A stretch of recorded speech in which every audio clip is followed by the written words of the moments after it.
بشکا زورا حوالاتیان به امیدیا خوش کابینا نهیا حکومت هرما کردستان داین دیار کرن. او کابینا کو بریا هل بجاتنا چندان سوزداین حوالاتیان جبو خدمت کرنوان بلام نترنا سوزن خوب جنینان. روشا جیارا خلکی جالوس کریه. و حوالاتیان دایا دیار کرن. اک جاگر کوچ کرنا حوالاتیان بودر به حوالاتی. جاگر نبونا کاریه کو جیانا خوب در باز کن. خود راستیش کابینو ایکی بگیره حتی کابینو نهه. و سه ساله عالم بدره و واسطیو.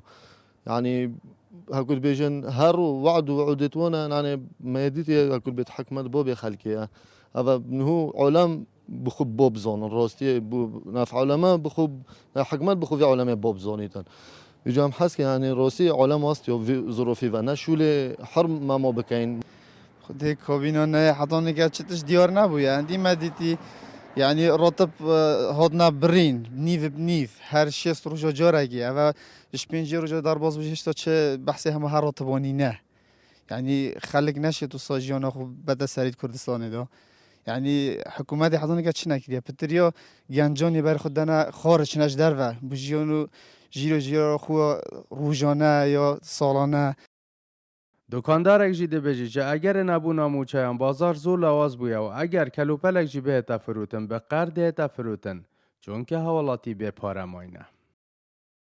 راستی سرعه يعني دكاندار قالك بتأثيري بتكفيتن يعني قشتي همين كردستاني كبازار قالك يكيمبي عنا برينا مايا ويا هكا هبيجي دين قالك زيادة بن يعني راستی بدينا تأثير قالك ما تكفيتن جوهيدار انكو معش همين هبيو بين دابش كرن دو بيچك حركة بكفيت السيكه دا عالمك مرتاحت لی بهتن.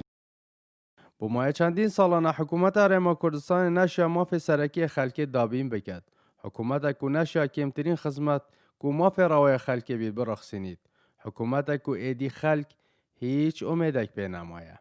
اسلام عبدالرحمن گلی کردستان دورا آمیدیه.